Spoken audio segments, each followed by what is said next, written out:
지금 코로나 바이러스로 인해 가지고 전 세계가 지금 혼란에 빠지고 또 뭐 몸살을 앓고 있다, 이런 표현이 과장이 아닐 정도로 혼미한 과정을 지금 거치고 있는데, 이제 문제는 지금도 어렵지만 앞으로가 더 문제라는 것입니다. 많은 전문가들 이야기를 들어보니까 이제 이 코로나 바이러스가 앞으로의 우리 인간들의 삶에 엄청난 변화와 또 혼란을 가져다 줄 것이다, 뭐 이런 예측들을 하는 것을 보았습니다.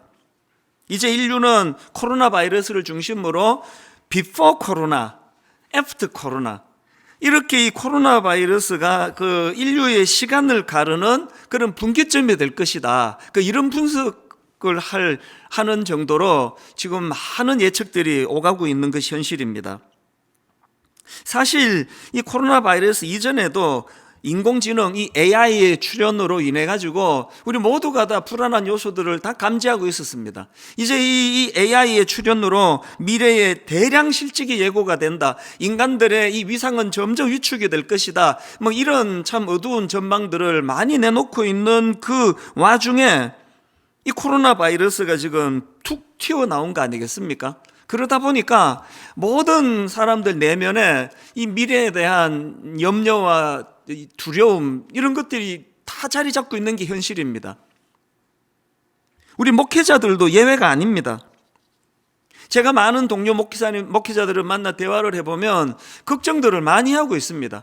이렇게 가정에서 편하게 예배를 드리는 게 이게 익숙해져 버렸기 때문에 이제 정성을 다해가지고 그렇게 교회로 와서 예배 드리는 이런 일을 과연 이제 계속 이게 할 수 있을까? 특별히 우리 젊은이들은 이 인터넷 환경이 너무나 익숙하기 때문에 이제 이렇게 그 온라인으로 예배 드리는 여기에 너무 이제 익숙해져 버리는 건 아닌가? 그러니까 이런 염려들의 소리를 많이들 이제 나누는 것을 제가 듣고 보고 있습니다. 사실 그런 염려는 저도 마찬가지로 가지고 있습니다.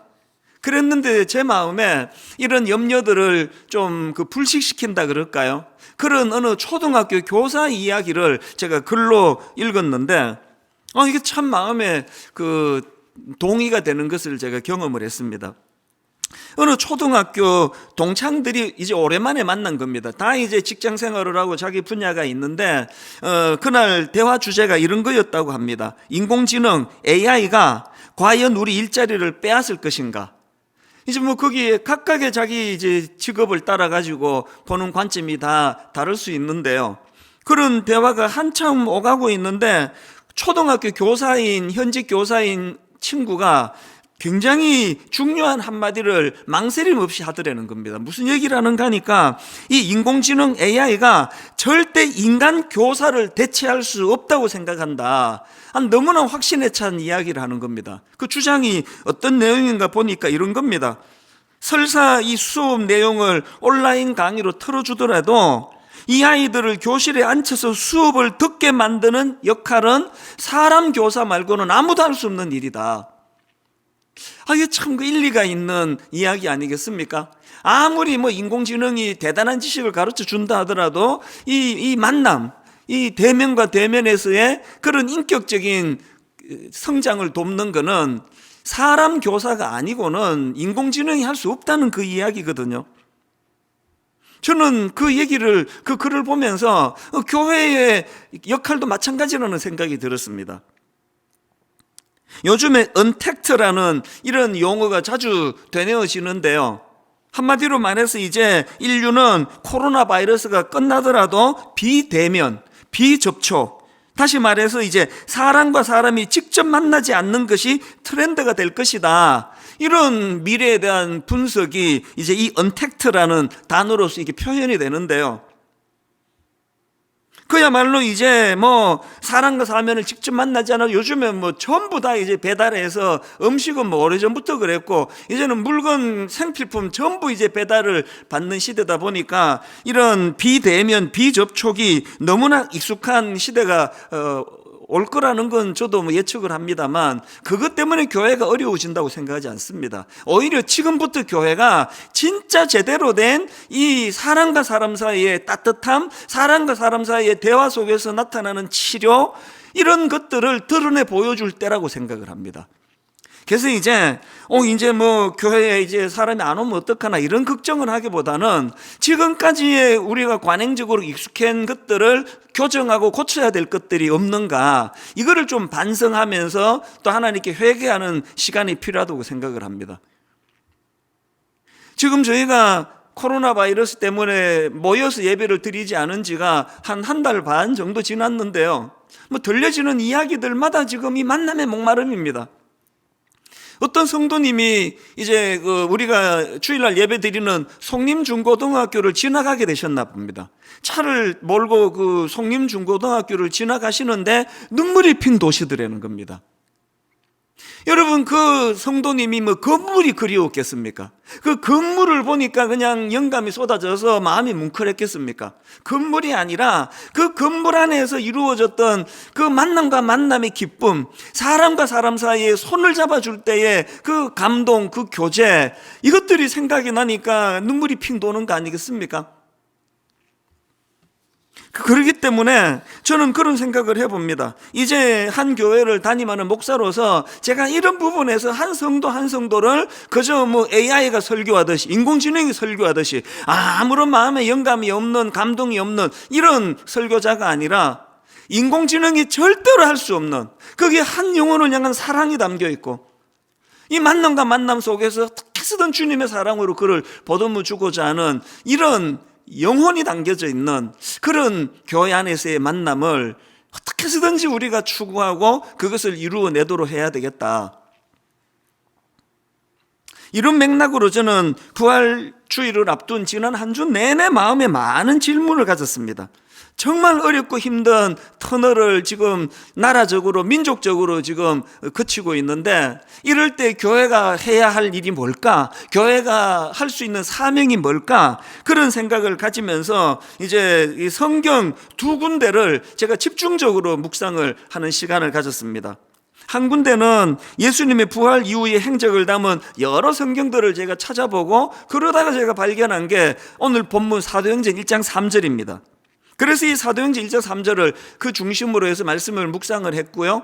그런가 하면은 구약에 나와 있는 열왕기 하 4장, 이 말씀을 제가 또 묵상을 하면서 거기서 하나님의 메시지를 발견하려고 애를 썼는데, 그래서 오늘 설교 본문을 이제 이 두 군데를 제가 본문으로 잡은 것입니다. 오늘 말씀을 제가 전개를 하는 과정에서 이제 이 본문으로 삼은 두 구절에서 우리 한국교회가 나아가야 될 방향, 또 우리 모든 성도님들이 꿈꾸면서 기도해야 될 그런 어떤 대안들을 함께 나눌 수 있지 않을까, 그런 생각을 해봅니다.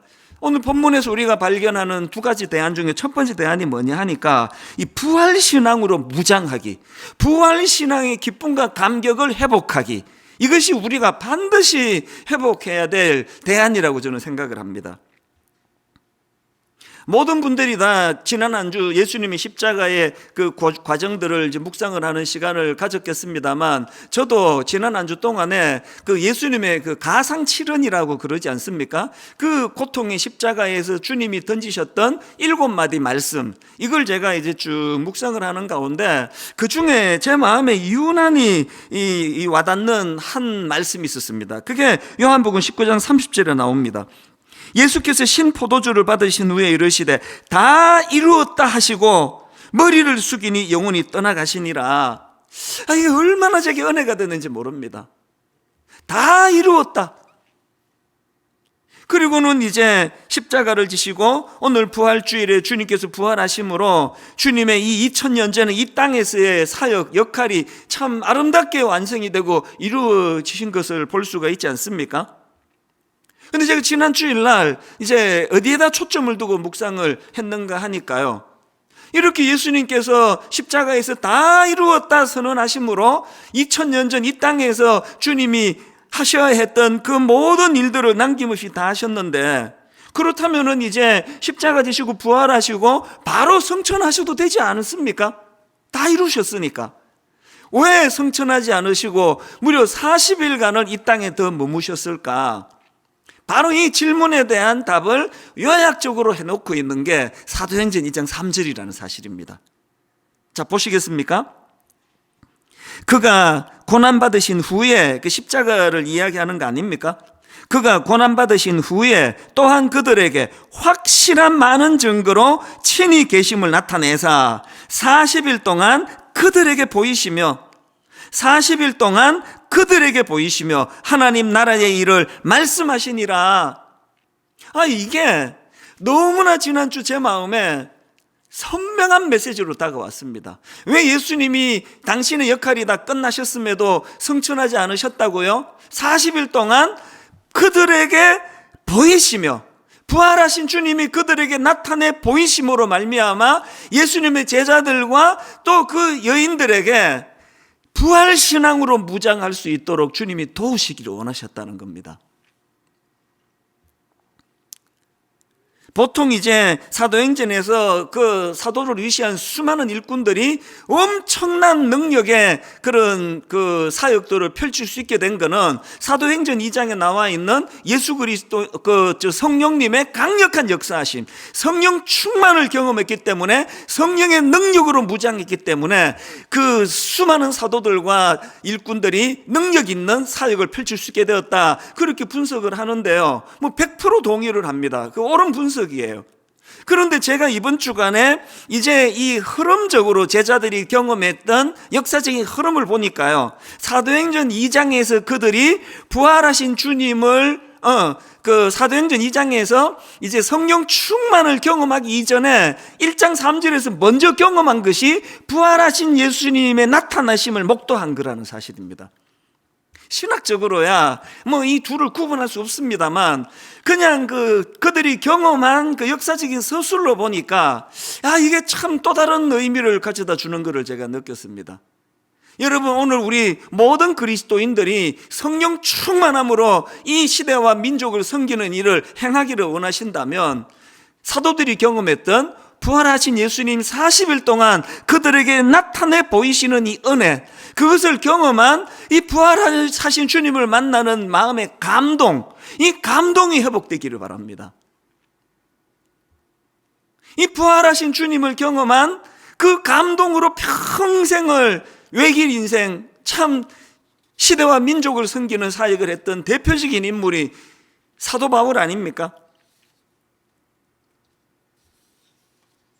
저는 이 고린도전서 15장에서 사도 바울이 가졌던 그 감동의 그 외침이 참 마음에 얼마나 울림이 되는지 모릅니다. 자, 고린도전서 15장 4절부터 8절까지 해서 이 사도 바울의 그 감동을 좀 느끼면서 한번 제가 읽어 드릴 테니까 한번 들어보시기 바랍니다. 장사 지낸 바 되셨다가 성경대로 사흘 만에 다시 살아나사 게바에게 보이시고 후에 12제자에게와 그 후에 500여 형제에게 일시에 보이셨나니 그 중에 지금까지 대다수는 살아있고 어떤 사람은 잠들었으며 그 후에 야고보에게 보이셨으며 그 후에 모든 사도에게와 맨 나중에 만삭되지 못하여 난 자 같던 내게도 보이셨느니라. 맨 나중에 만삭되지 못하여 난 자 같은 내게도 보이셨느니라.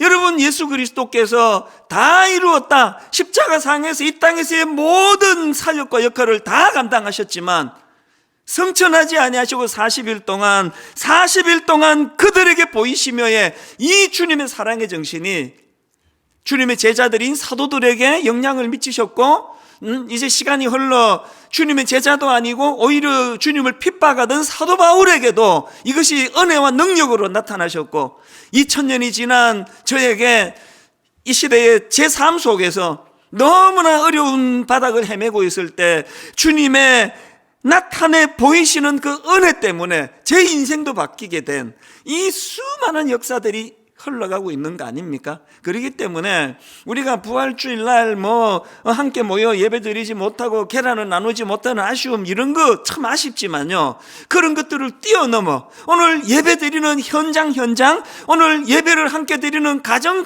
그 안에 나타내 보여주시는 하나님의 은혜, 나타내 보여주시는 부활하신 주님의 은혜를 경험하면서 그것을 감격하면서 그렇게 드려지는 부활절 예배가 되기를 바랍니다. 이 부활의 기쁨, 나타내 보여주신 하나님을 경험하는 이 기쁨, 이것이 우리가 꼭 회복해야 될 첫 번째 대안이고요. 그런가 하면 두 번째 대안이 뭐냐? 그렇게 회복된 부활신앙이라면 둘째, 그 부활신앙으로 시대와 세상을 섬겨야 한다는 사실입니다. 제가 지난주에 그 사도행전 1장 3절과 더불어 열왕기하 4장을 묵상했다고 말씀을 드렸는데요, 열왕기하 4장에 어떤 사건이 기록되어 있는가 하니까 이 수넴 여인의 외아들입니다. 너무너무 어렵게 낳은, 귀하게 낳은 외아들인데요, 그 아들이 죽습니다. 이런 절망을 기록해 놓은 게 이게 열왕기하 4장인데요. 자, 열왕기하 4장 18절, 그 비극적인 사건이 이렇게 시작을 합니다. 그 아이가 자라매 하루는 추수꾼들에게 나가서 그의 아버지에게 이르렀더니 그의 아버지에게 이르되 내 머리야 하는지라. 그랬더니 20절, 곧 어머니에게로 데려갔더니 낮까지 어머니의 무릎에 앉아있다가 죽은지라. 제가 지난주 이 말씀들을 쭉 묵상을 하면서 여기 나와 있는 이 낮까지 이 표현을 보니까 그 아들이 해가 지기 전에 죽은 걸 알 수가 있지 않습니까? 뭐 졸지에 일어난 일이에요. 그래서 저는 여기 나와 있는 그 열왕기하 4장 18절에 그 아이가 자라매 하루는, 여러분, 이런 절망적인 고통스러운 사건은요 갑자기 오는 거예요. 어느 날 하루는 전혀 준비가 안 됐는데, 오늘 이렇게 여러분 대한민국 모든 교회들이 지금 함께 모여 예배를 드리지 못하고 가정에서 예배를 드리는 이런 가슴 아픈, 정말 억장이 무너지는 이런 비극적인 일이 코로나 바이러스가 예고 없이 온 거 아닙니까? 어느 날 갑자기 뭐 중국에서 뭔 일이 있다 그러더니 불쑥 찾아온 거예요. 하루는. 그러면 바로 그것이 낮까지라는 표현으로 연결이 돼가지고 이 수많은 인생이 이 갑자기 찾아온 고통스러운 일들 때문에 절규하는 거 아닙니까? 저는 지난 한 주 내내 이 19절에 나오는 그 아이의 절규, 내 머리야 하는지라, 사실 원래 제가 설교 제목을요 내 머리야 하는지라 이렇게 잡았습니다. 한 주 내내 이 말씀이 제 안에 울림이 되니까 그렇게 잡았더니 막 주변에 우리 후배 목사들과 수많은 핍박을 해가지고 무슨 부활주일 설교 제목을 내 머리야 이게 뭡니까? 그래서 제가 눈물로 제목을 포기하고 이제 다른 제목을 잡았지만 여전히 저는 이 제목에 대한 미련을 못 버리고 있습니다. 이번 부활절 설교 제목은 내 머리야 하는지라 이래 써야만 합니다. 오늘 여러분 제가 이 한 주간 동안 내 머리야 하는지라, 내 머리야 하는지라 이게 계속 제 마음에 머물렀던 이유는요, 오늘 수많은 성도님들이 갑자기 찾아온, 예고 없이 들이닥친 이런 가슴 아픈 어떤 일들 때문에 신음소리 내고 있는 게 이거예요. 내 머리야 하는지라. 이렇게 갑자기 찾아온 절망적인 사건을 지금 수넴 여인이 겪고 있는데요, 그런데 이제 이런 그 여인의 아들이 죽는 비극이 발생한 것을 하나님의 사람 선지자 엘리사가 이제 그 아들을 살려냅니다. 더 정확하게 표현을 하자면 여호와 하나님께서 엘리사 선지자를 통하여 그 아들을 살려내십니다. 근데 제가 이 본문을 좀 주목하는 거는요, 하나님이 그 아들을 살려내시고 그 여인의 눈물을 거두시는 과정에서 두 인물이 등장을 하는데 너무나 대조적인 인물이에요. 한 인물은 하나님의 그 부활의 역사, 살려내시는 능력을 이루어내는데 수종을 든 엘리사고요. 그 한 명은, 또 다른 한 명은 그의 시종 게하시입니다. 제 원고에는요, 파란 글씨로 이렇게 구분을 해두었습니다. 살리는 엘리사, 살리지 못하는 게하시. 이게 참 의미가 있더라고요.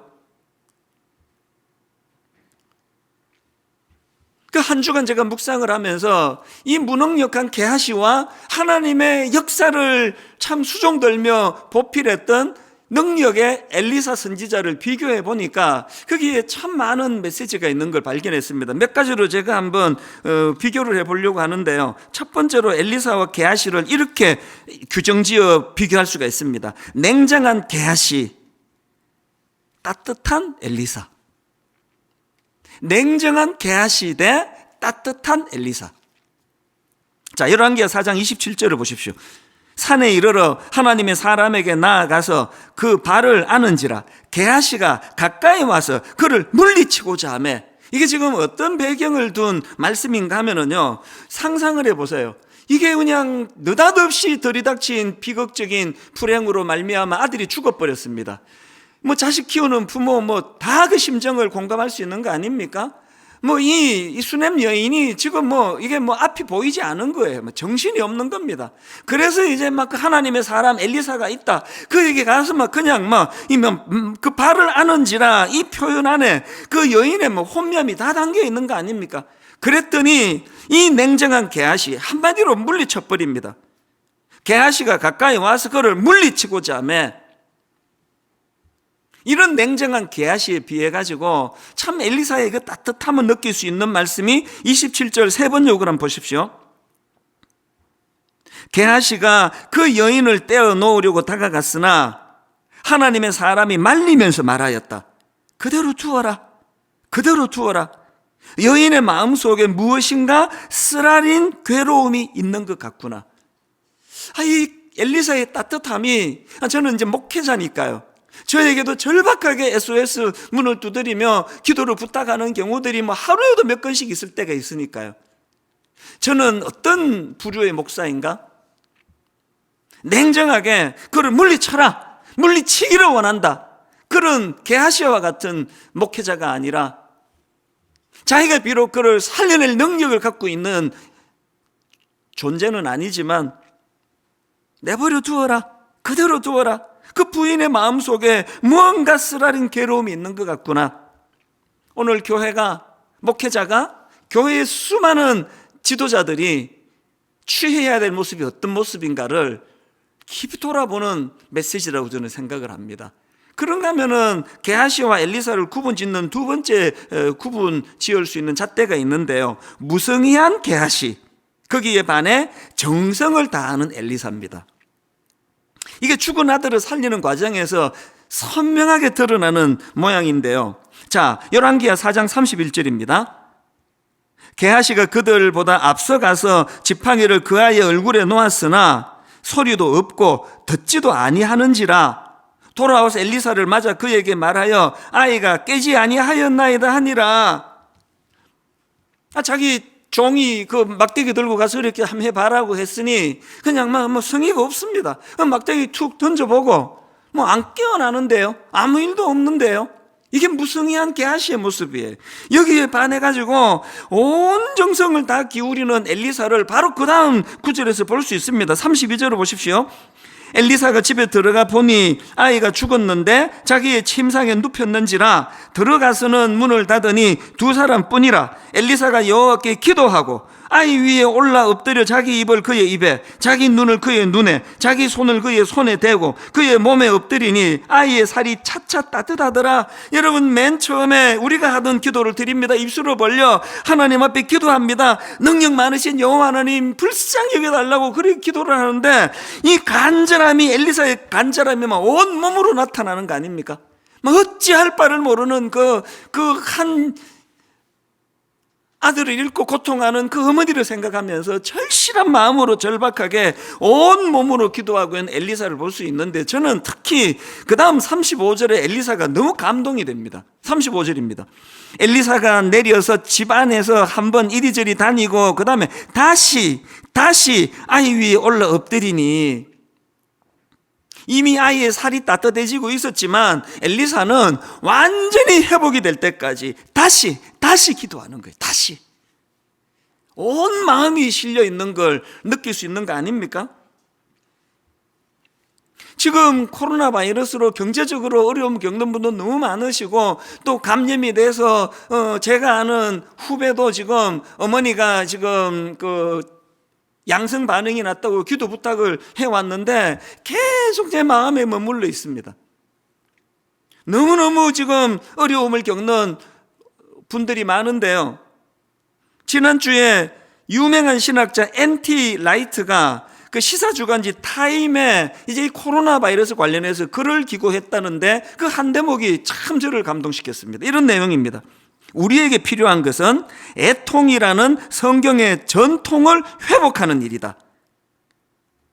무슨 일을 설명하는 것은 그리스도인의 소명이 아니다. 이 대목이 정말 저에게 많은 생각을 했습니다. 무슨 일을 설명하는 것은 그리스도의 소명이 아니다. 제가 갖고 있는 직업병이 뭡니까?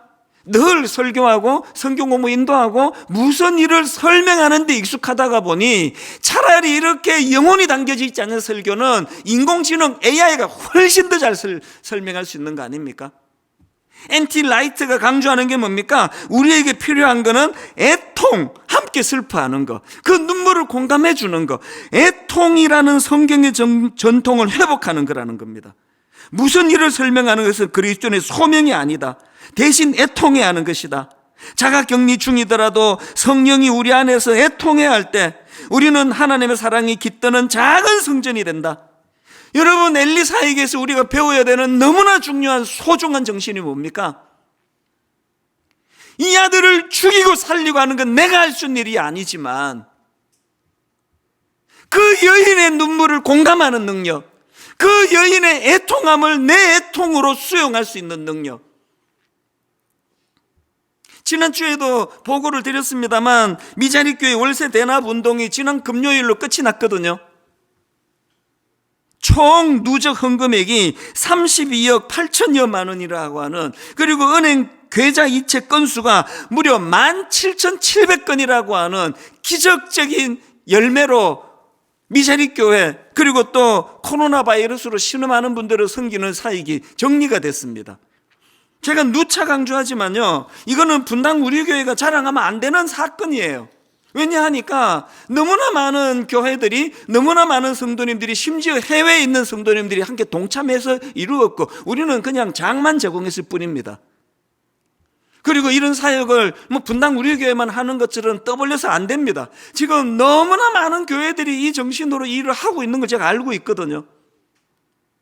제 마음에 이 사건이 너무나 감동이 되는 것이, 한국 교회가 비판받을 일 많다고 하지만 그럼에도 불구하고 이런 애통함을 가지고 십시일반하여 17,700여 건의 정성이 모아져서 이런 아름다운 열매를 나타낼 수 있는 저력이 한국교회 성도들 안에 여전히 있다는 거, 이것이 우리를 얼마나 참 위로를 주는지 모르겠습니다. 그런가 하면 마지막 세 번째로 이 게하시와 엘리야를 구분짓는 잣대가 하나 더 있는데, 이렇게 제가 정리해 봤습니다. 지팡이만 의지하는 게하시, 여기에 반해서 여호와 하나님을 의지하는 엘리사예요. 열왕기하 4장 31절을 다시 보십시오. 게하시가 그들보다 앞서가서 지팡이를 그 아이의 얼굴을 놓았으나, 너무나 세속적인 인간이에요. 어떤 형상된 도구를 의지하는 게하시의 태도, 여기에 반해서 아까 읽었던 33절의 엘리사를 보십시오. 들어가서는 문을 닫으니 두 사람뿐이라 엘리사가 여호와께 기도하고. 이게 뭘 의미하는 겁니까? 그가 의지하는 건 지팡이가 아니에요. 그가 의지하는 건 어떤 도구가 아니에요. 그가 의지하는 건 여호와 하나님입니다. 그래서 기도가 나오는 거 아닙니까? 그런가 하면 27절 하반절에 나오는 엘리사의 모습도 너무 귀한 모습이에요. 하나님의 사람이 이르되 가만두라. 그의 영혼이 괴로워하지만은 여호와께서 내게 숨기시고 이러지 아니하셨도다 아니라. 여기에 선지자 엘리사의 정직함이 있는 거 아닙니까?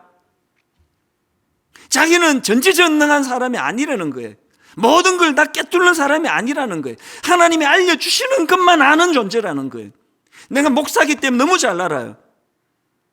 거짓된, 과장된, 나는 저 성도들과는 차별화된, 나는 저들이 모르는 걸 다 알고 있는 듯한 이런 태도를 가진 지도자들은, 여러분 이제 국회의원 선거가 이제 3일 뒤에 일어나는데 정당을 불문하고 엘리사처럼 이런 정직한 지도자들이 많이 배출이 되기를 원합니다. 모든 능력의 원천은 나에게서 나오는 것이 아니기 때문에 나 잘 모른다, 이런 사람만이 하나님께 기도할 수 있는 거 아닙니까? 교회가 긍휼을 회복하는 것도 중요하지만 지팡이만 의지하고 이 지팡이만 들고 있으면 내가 그냥 하나님이 된 것처럼, 내가 모든 걸 다 해결해 줄 수 있는 사람인 것처럼,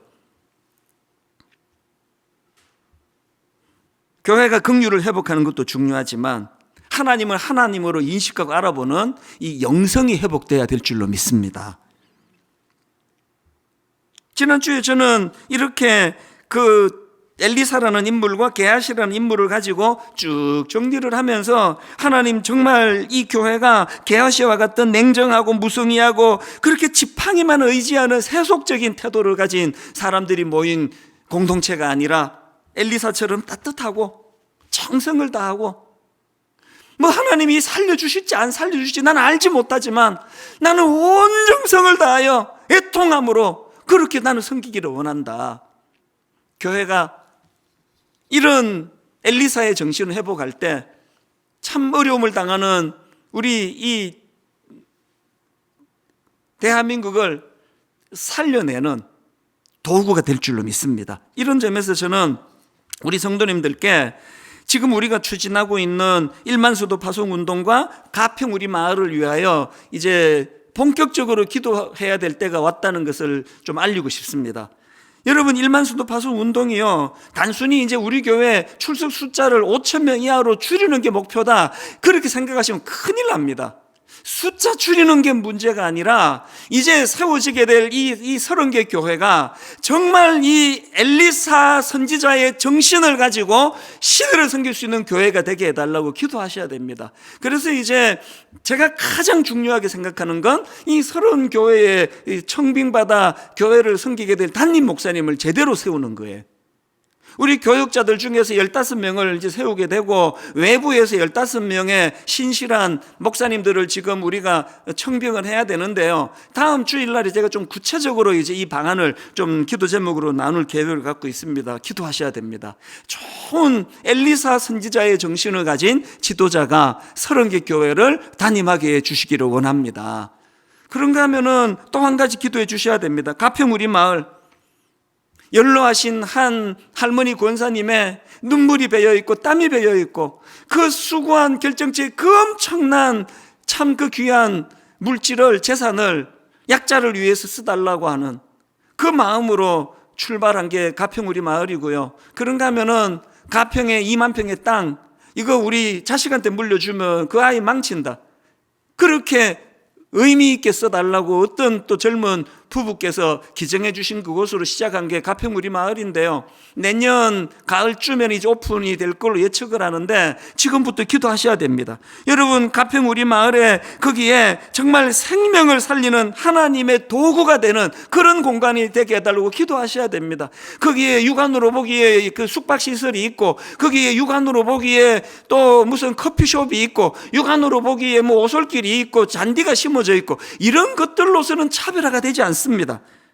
어떻게든지 간에 가평 우리 마을이 이 엘리사의 섬김의 정신이 살아있어 절망하는 그 수냄 여인을 치유하는 그런 공간이 되기를 원합니다. 저는 가평 우리 마을이 마음으로 설레는 꿈을 갖고 있습니다.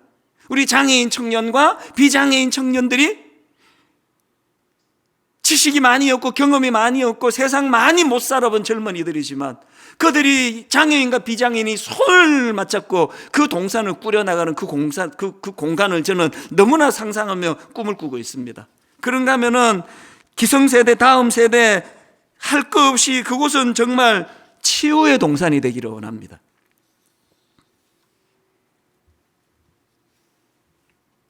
다음 주일날 제가 좀 구체적으로 이 기도 제목을 드리려고 하는데, 제가 지금 온 교회적으로 꾸기를 원하는 꿈이 있다면요, 가평 우리 마을에서 생겨나는 그 수익금을 가지고 궁극적으로 장애인 양로원을 세우는 꿈이 있습니다. 이런 표현이 뭐 적절한 표현인지 아닌지는 모르겠습니다만, 이제 연세가 들어가는 장애인들에게 그 부모님들이 최근에도 들어보니까요, 80대 그 아버지가 50대 장애인 자녀를 놓고 너무나 근심을 하고 있다는 이야기를 제가 들었거든요. 장애인 양로원이 세워진다면, 저는 수십 번 이 가슴 아픈 말을 반복해서 들었는데요, 장애인을 둔 모든 부모님의 눈물이래요. 나는 이 아이보다 하루 더 살고 죽기를 원합니다. 이것만큼 슬픈 이야기가 없잖아요. 가평 우리 마을에서 이제 한심하고 자녀를 맡길 수 있는 그런 장애인 양로원의 꿈, 이 꿈을 우리가 같이 꾼다 할 때 거기에 하나님이 기뻐하시는 엘리사의 심정이 녹아나는 줄로 믿습니다. 그래서 제가 오늘 여러분 부탁이 하나 있는데요, 우리 홈페이지에 들어오셔가지고 두 가지를 해주셔야 됩니다. 하나는 뭐냐, 이 가평무리 마을이 어떤 동산이 되기를 원하는지를, 이런 동산이 되면 좋겠다, 이런 것들을 여러분들이 좀 아이디어를 제공해 주시고요. 두 번째 부탁은 각 분야의 전문가들의 조언이 필요합니다.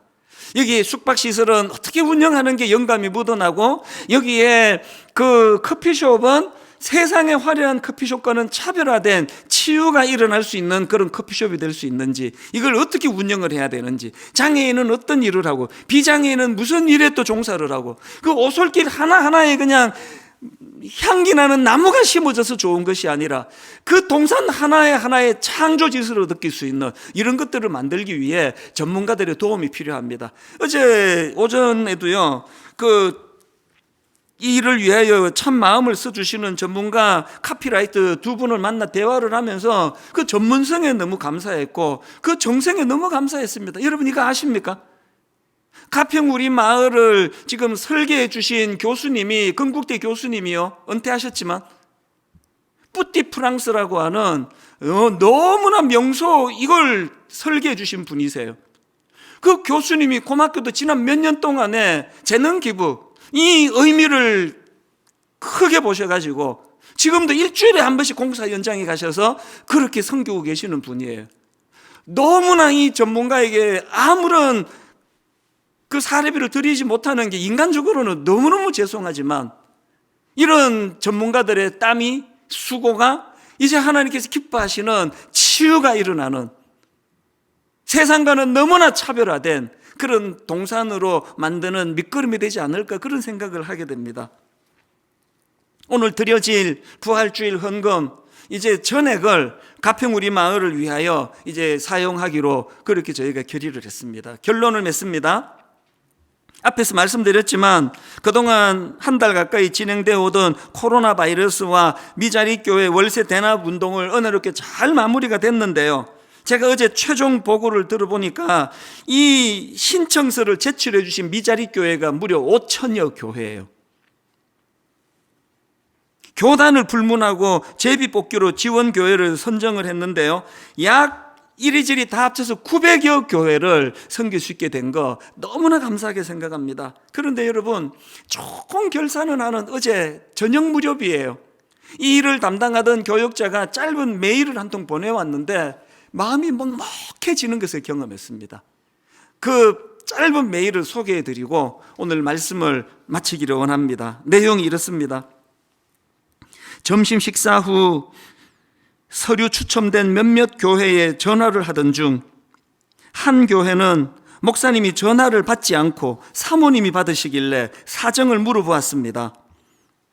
목사님이 주중에 건설 일용직에서 노동을 하고 대리운전을 하고 있어 전화를 잘 못 받으시기 때문에 사모님 번호를 적어두었다고 설명해 주셨습니다.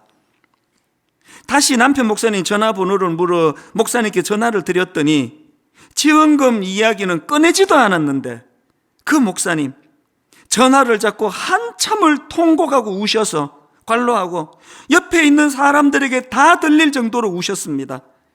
제가 참 민망하고 가슴이 먹먹했습니다. 이번 사역이 막막한 가운데 위로와 격려를 주시는 하나님의 위로의 손길이었던 것 같다. 너무 감사합니다.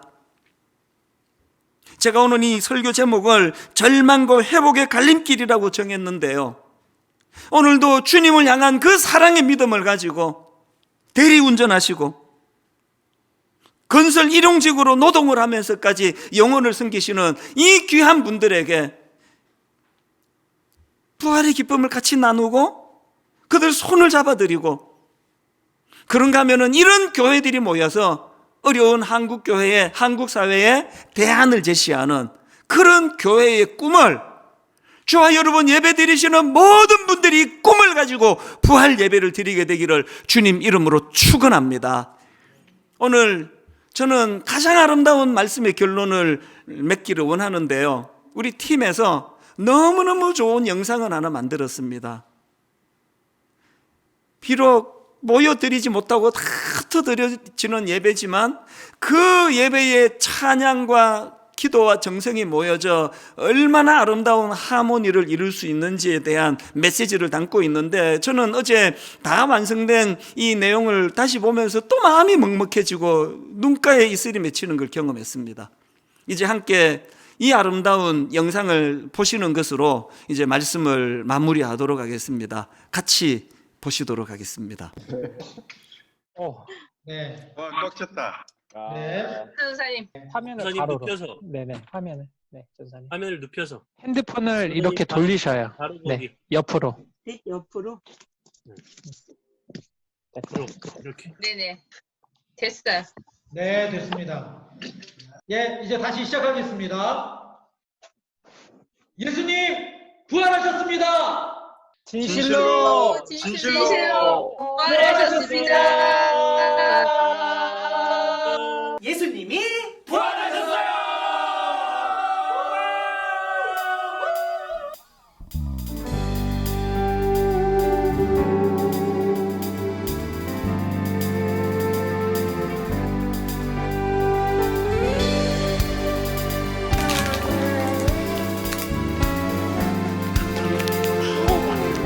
주 하나님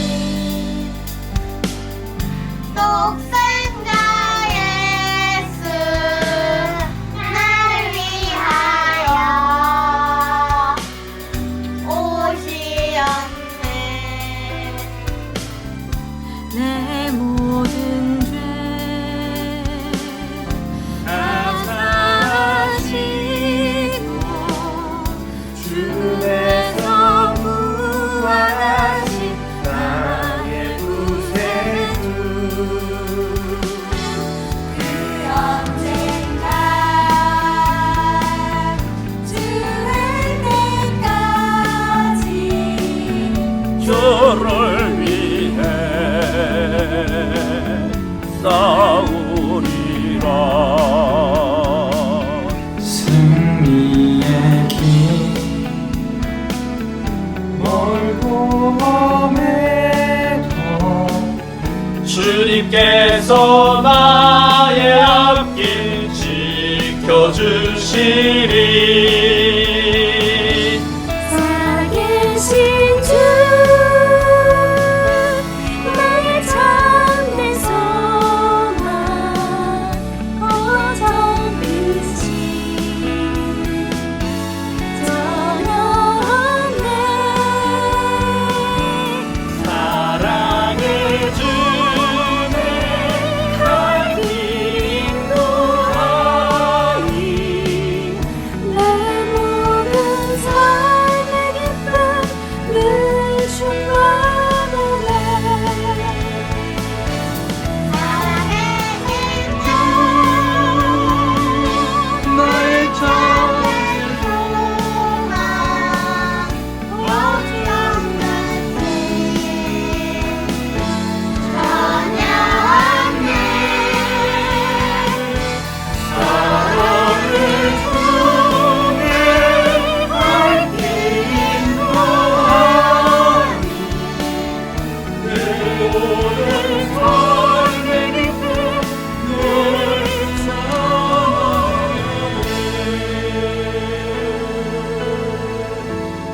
내 모든 삶의 기쁨 널 충만하네.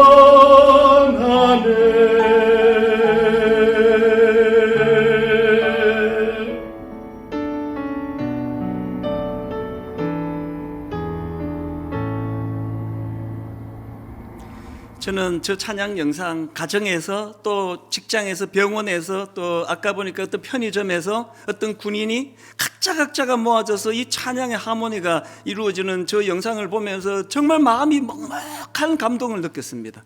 오늘 이 코로나 바이러스가 육신적으로 떨어뜨리는 일까지는 할 수 있을지 몰라도 더 이상 아무것도 할 수가 없습니다. 각각의 주어진 그 예배 자리에서 각각의 목소리로 하나님을 찬양할 때 이것들이 하모니를 이루어 정말 이 곳곳에서 주님을 찬양하는 놀라운 역사가 일어날 줄로 믿습니다. 이제 다시 만나 부활의 기쁨을 노려야 할 그날을 우리가 기대하고 소망하면서 내게 맡겨진 그 자리, 또 내 할 일을 엘리사 선지자와 같이 감당하기 원합니다. 여러분 이 시간 같이 기도하실 때, 아버지 저도 사도 바울처럼, 하나님 저도 예수님의 그 제자들처럼 나타내 보여주시는 부활하신 주님을 경험하는 감격을 회복하기 원합니다. 그런가 하면 엘리사 선지자처럼 하나님 절망하여 우는 그 여인의 눈물을 닦아주는 그 죽은 아들을 살려내는 하나님의 도구가 되기를 원합니다. 여러분 이 나라와 민족을 위해 기도해야 될 때입니다. 국회의원 선거를 위하여 하나님 앞에 절박하게 맡기며 기도하기를 원합니다. 이제 이 시간 한번 이 부활의 기쁨과 우리에게 맡겨진 사명을 생각하며 통성으로 한 목소리로 같이 기도하기 원합니다. 같이 기도하시겠습니다. 살아계신 하나님 아버지, 하나님께서 십자가상에서 다 이루었다 말씀해 주시고 이미 하나님 이 땅에서의 역할을 충분히 감당하신 그 주님께서 성천을 이루시며 40일 동안 나타내 보여주시는 역사를, 은혜를 베풀어 주신 것 감사합니다. 아버지 그 사도들이, 예수님의 제자들이 나타내 보여주시는 그 주님의 아버지의 은혜를 경험하는 감격으로 살아갈 수 있듯이 하나님 사도 바울이 다메섹 도상에서 나타내 보여주시는 그 주님의 은혜를 경험했기 때문에 그 감격으로 일평생을 살아낼 수 있었던 것처럼 부활주일날 예배드리는 이 현장에 나타내 보여주시는 부활하신 주님을 경험하게 되기를 원합니다. 그런가 하면 주님 엘리사처럼 아들을 잃고 절망의 눈물을 흘리는 그 여인의 눈물을 공감하며 같이 아파하며 긍휼함을 가지고 주님 앞에 입술로 기도하고 온몸을 던져 주님 앞에 부르짖었던 그 엘리사의 긍휼함을 회복하기를 원합니다. 게하시와 같이 무성의하고 불친절하고 공감하지 못하는 우리의 부족함을 용서하여 주시고 하나님 아버지 연약한 우리 주변 이웃들을 부활하신 주님을 경험한 우리가 그들을 섬기겠노라는 이 정신을 회복시켜 주시옵소서. 하나님 수요일에 있을 국회의원 선거 주님이 원하시는 일꾼들이 선택되게 하여 주시옵소서. 참으로 엘리사와 같은 지도자들이 많이 배출되도록 인도하여 주시옵소서. 하나님 아버지, 일만수도 파송 운동과 가평우리 마을이 참으로 하나님 목마른 이 시대를 주님의 마음으로 시원케 해드리고 목마른 그 영혼들을 해갈의 기쁨을 맛보게 하는 동산이 되도록, 그런 일만수도 파송 운동이 되도록 인도하여 주시옵소서. 하나님 아버지, 비록 함께 모여 예배를 드리지 못하고 이곳저곳 뿔뿔이 분산되고 흩어져 드리는 예배지만 아버지 그 영상에서 보여준 그 찬양의 그 모습처럼 우리의 삶의 현장 곳곳에서 주님을 사랑하는 마음으로 드려지는 이 예배가 천상의 하모니가 되도록 인도하여 주시옵소서. 오늘 하루 온종일 이 부활의 기쁨을 마음에 간직하고 사도 바울처럼 주님의 제자들 그 사도들처럼 그 부활하신 주님이 나 같은 비천한 자도 만나 주셨노라고 하는 그 감격을 가지고 그렇게 이 시대와 민족을 향해 사명을 가지고 섬기는 그런 소명의 자리, 사명의 자리로 인도하여 주시옵소서. 그렇게 인도해 주시는 주님께 감사드리옵고 예수님 이름으로 기도드립니다. 아멘. 이제 그 영상을 위해서 수고하셨는데요, 이제 우리가 그걸 만들 차례입니다. 다 자리에서 일어나셔서 우리 가정에서, 삶의 자리에서 우리 아까 그 찬양을 우리가 불러드리기 원합니다. 주 하나님 독생자 예수 날 위하여 오시었네, 살아 계신 주. 우리가 손뼉치며 기뻐하며 이 찬양을 각각의 자리에서 울려 퍼지며 찬양을 드리기 원합니다.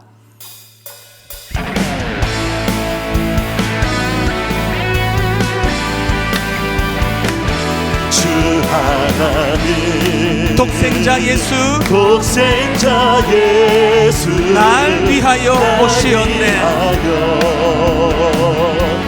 여러분의 확신, 이 기쁨, 내 모든 죄 다 사시고 다 사시고 죽음에서 부활하신 나의 구세주 선포합니다. 살아계신 주 나의 참의 소망 걱정 근심 전혀 없네. 사랑의 주 내 갈 길 인도한 내 모든 삶의 기쁨 삶의 기쁨 늘 충만하네. 그 언젠가 주 뵐 때까지 주를 위해 싸우리라. 확신을 가지고 선포합니다. 승리의 길 멀고 험해도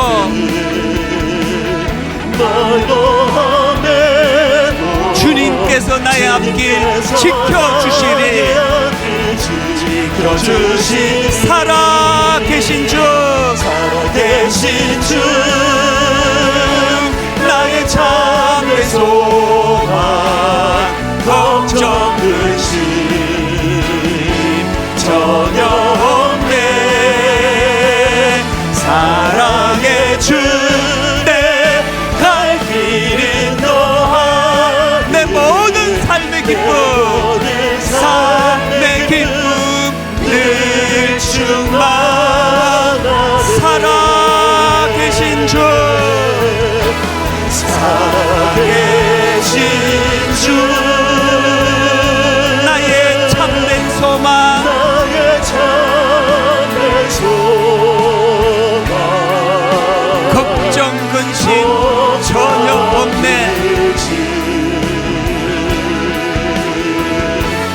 전혀 없네. 사랑의 주 사랑의 내 갈 길 인도하니 갈 길 인도하니 내 모든 삶의 기쁨